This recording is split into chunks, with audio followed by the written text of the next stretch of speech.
Hello दोस्तों, आज का हमारा भगवत गीता का ज्ञान है कि हम सुखी कैसे रह सकते हैं। हम सुखी रहेंगे और समृद्ध रहेंगे। जानते हैं कि कैसे। यदि आप हरे कृष्ण कृष्ण कृष्ण हरे हरे, हरे राम राम राम हरे हरे का लाभ लेते हैं तो आप चाहे किसी भी परिस्थिति में क्यों न हो, आप कभी अप्रसन्न नहीं रहेंगे। आप सदैव समृद्ध रहेंगे। तो क्यों न इसका लाभ लिया जाए। आप जो हैं वही रहें। आप डॉक्टर हैं, कोई बात नहीं। आप इंजीनियर हैं, कोई बात नहीं। आप कलरक हैं, कोई बात नहीं। आप जमीन जायदाद खरीदते बेचते हैं, कोई बात नहीं।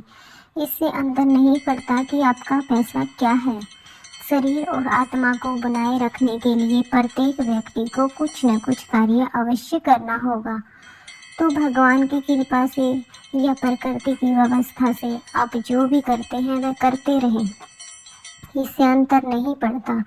परंतु यदि आप यह सूत्र लेते हैं तो इसके परिणाम से आप कभी भी अप्रसन्न नहीं रहेंगे। वह सूत्र है सदैव श्री कृष्ण का स्मरण करना। इसे आजमा कर देखें। वीडियो में आगे बढ़ने से पहले दोस्तों, हमारे चैनल ज्योति रीडर्स को सब्सक्राइब करें और वीडियो को लाइक, शेयर और कमेंट करना न भूलें। आप इसे क्यों आजमा कर नहीं देखते? यही हमारा ध्येय है। हम आपको अपना जीवन बदलने के लिए नहीं कहते। हम केवल इतना कहते हैं कि आप जिस भी स्थिति में हो, केवल कीर्तन करो। बस आप कृपया कीर्तन करो। आप सुख समृद्ध रहेंगे। श्री कृष्ण आपके ऊपर प्रसन्न होंगे और आप कभी अभाव में नहीं रहेंगे। क्या यह आनंद की बात नहीं है? आप कभी दुखी नहीं होंगे, कभी किसी वस्तु का अभाव नहीं रहेगा।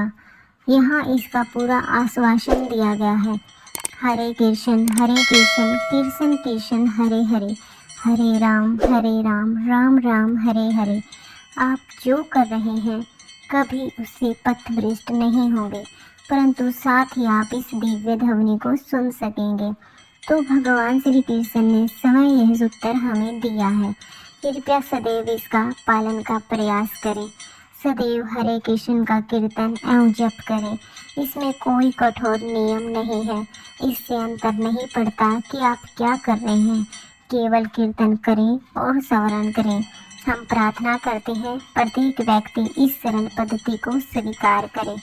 अब आपके मन में एक क्वेश्चन जरूर आ रहा होगा कि जप करते समय हमें क्या सोचना चाहिए, या जप करते समय आप क्या सोचते हैं।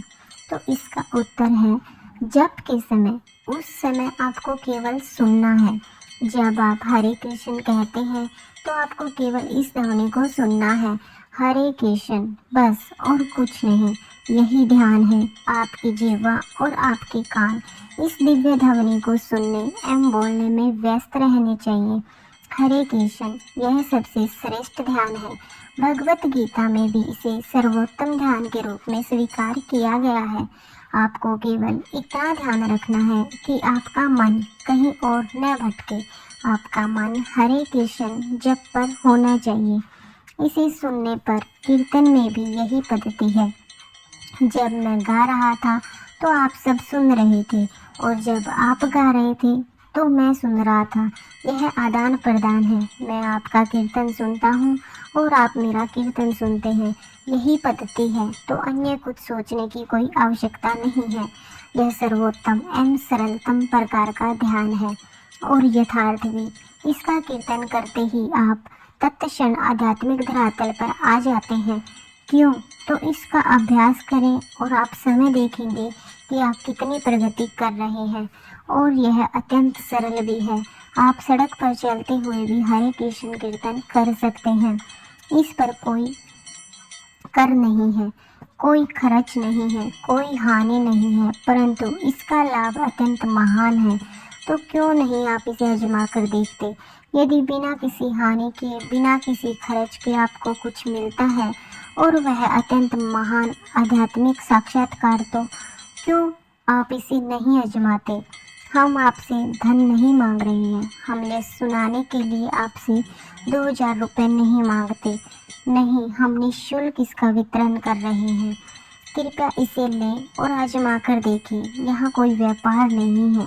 आप हरे कृष्ण का जप करें और इस ध्वनि को सुनने का प्रयास करें। हरे कृष्ण और ओम में कोई अंतर नहीं है। यहाँ ओंकार के उच्चारण की संतुति की गई है, क्योंकि आध्यात्मिक साक्षात्कार के मार्ग पर व्यक्ति हरे कृष्ण महामंत्र के स्थान पर ओंकार का उच्चारण कर सकता है। हरे कृष्ण महामंत्र और ओंकार में कोई अंतर नहीं है, क्योंकि ये दोनों पूर्ण पुरुषोत्तम भगवान के ध्वनि रूप हैं।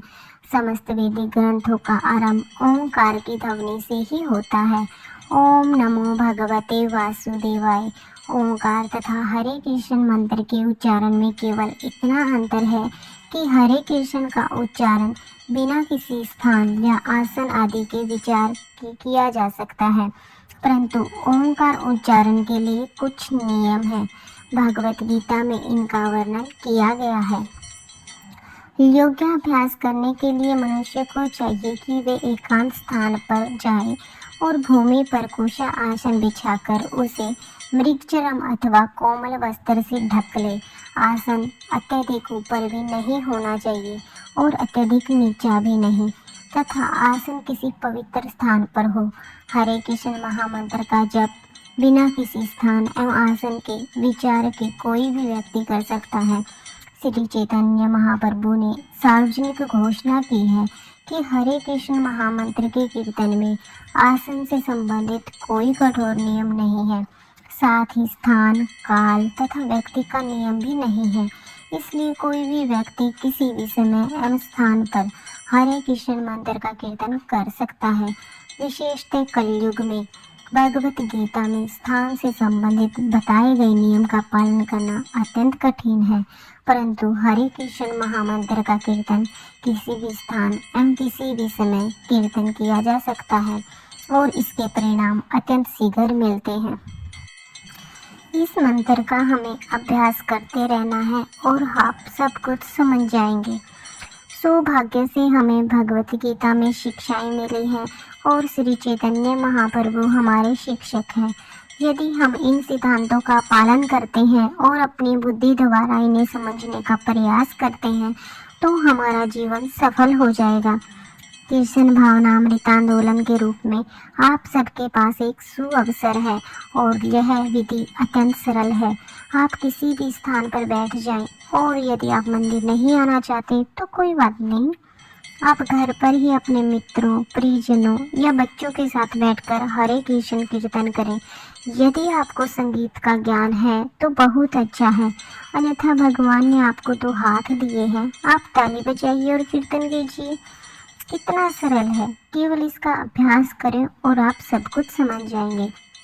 ईश्वर, जीव, प्रकृति, काल एवं कर्म, यदि आप इन 5 सिद्धांतों को तत्व से जान जाते हैं तो आपका ज्ञान पूर्ण तथा जीवन सफल हो जाएगा और यह सब केवल इस हरे कृष्ण कीर्तन द्वारा संभव हो सकता है। दोस्तों, आज की वीडियो में इतना ही। फिर होगी मुलाकात एक नए टॉपिक के साथ।